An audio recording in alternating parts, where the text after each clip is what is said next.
Je veux saluer mon ami Philippe Vitel, député du Var. Je veux te dire, Philippe, que je suis très heureux et très touché que tu aies fait la route pour venir jusqu'ici. Je veux te dire... Comme vous. Mais je vais venir à vous, hein. Oui, merci. J'ai pas fini, j'ai beaucoup de choses à vous dire ce soir. Ça fait que commencer. Je veux juste dire devant vous, à Philippe Vitel, ma reconnaissance. Et d'ailleurs, le compliment que je veux te faire à Philippe peut s'appliquer à quelques-uns de ceux qui m'entourent ce soir. Il y aura toujours des notables pour venir vous dire ce que vous devez voter. Il y aura toujours des barons qui pensent que, parce qu'ils sont ce qu'ils sont, ils ont de quoi déterminer, prédéterminer, prescrire le vote pour cette élection. Mais moi, je vous le dis, mes chers amis, à tous et à toutes, votez selon votre conscience, votez selon vos convictions. Vous aurez des isoloirs, vous aurez une campagne qui vous permettra de faire votre choix en connaissance de cause après avoir écouté le discours de chacun des candidats. Je vous demande de ne pas vous laisser prendre la liberté de choix. C'est un grand privilège, une grande chance pour un grand parti politique de pouvoir, au suffrage universel de ses militants, désigner celui qui en sera le président. Philippe, dans le Var, ça n'était pas forcément simple.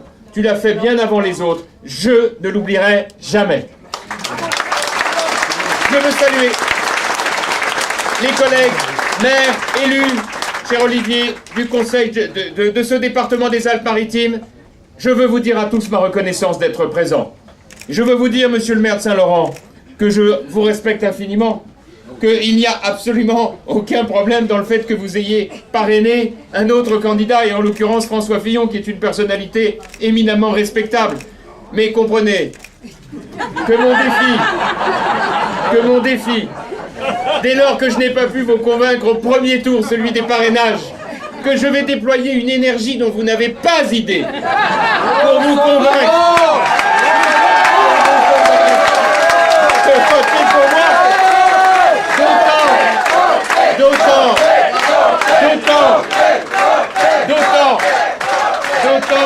D'autant, chers collègues, monsieur le maire de Saint-Laurent, que cette fois, ce sera dans un isoloir. Personne ne regardera ce que vous voterez. Vous pourrez donc le faire en toute liberté. Mes chers amis, je voudrais vous dire aux uns comme aux autres, parce que si je ne vous le disais pas, je ne vous dirais pas ce que j'ai au fond du cœur, qu'il n'est pas de jour sans que je ne pense à Nicolas Sarkozy. Je veux que vous le sachiez, chacune et chacun d'entre vous. Lionel, tu l'as dit tout à l'heure, et je veux le dire à mon tour. J'ai donné tout ce que je pouvais à la place qui était la mienne pour permettre l'élection de Nicolas. Nous avons fait une campagne extraordinaire. Partout, sur tout le territoire, nous avons mobilisé les Français. Ils sont venus en masse pour soutenir celui qui était le seul à pouvoir présider aux destinées de notre pays dans la période si tourmentée que connaît notre continent. Nicolas Sarkozy a fait l'objet d'une campagne de haine, de calomnie, d'injures, comme je n'en avais jamais vu dans aucune campagne. Et je veux porter un témoignage devant vous pour l'avoir évidemment côtoyé, appuyé, relayé tous les jours comme je l'ai pu. C'est que jamais il n'aurait pu mener ce combat avec la solidité qui était la sienne s'il ne vous avait pas vu, chacune et chacun, lui donner tout ce que vous pouviez au service de la France. Et je veux vous dire, avec la même force, que pour avoir construit avec chacune... S'il vous plaît, je veux dire à chacune et chacun d'entre vous que si vous ne l'aviez pas accompagné comme vous l'avez fait, sa solidité aurait peut-être pas été la même. Et que moi qui ai vécu tout ce que j'ai vécu, je veux témoigner devant vous qu'il m'a donné une fantastique leçon de vie.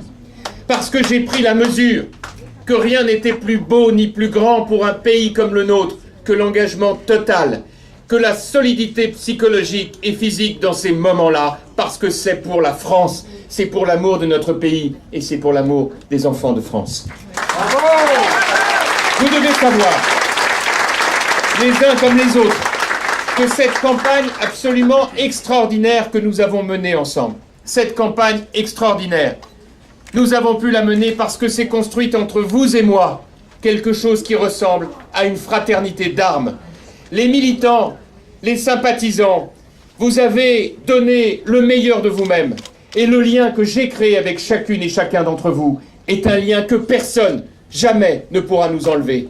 Et je vous le dis d'autant plus que m'étant engagé à 1000% pour lui, comme vous, ne demandant rien de plus que sa victoire, comme vous, j'ai vu, avec un peu de tristesse et de déception, que tel ou tel à qui Nicolas avait tant donné, au lendemain de notre défaite, s'était égaré dans des commentaires, dans l'écriture de livres qui n'avaient rien à voir avec ce que l'on pouvait attendre d'un camp solidement arrimé à la solidarité dans les moments difficiles.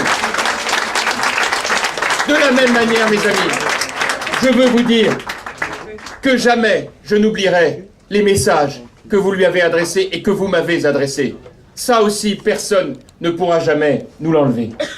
Et je vous le dis avec d'autant plus de gravité et d'émotion que je m'exprime ici sur une terre qui sait ce qu'est l'amour de la France. Et je veux d'autant plus vous le dire à vous que je suis extrêmement inquiet pour notre pays. Oui, nous aussi. On va se battre.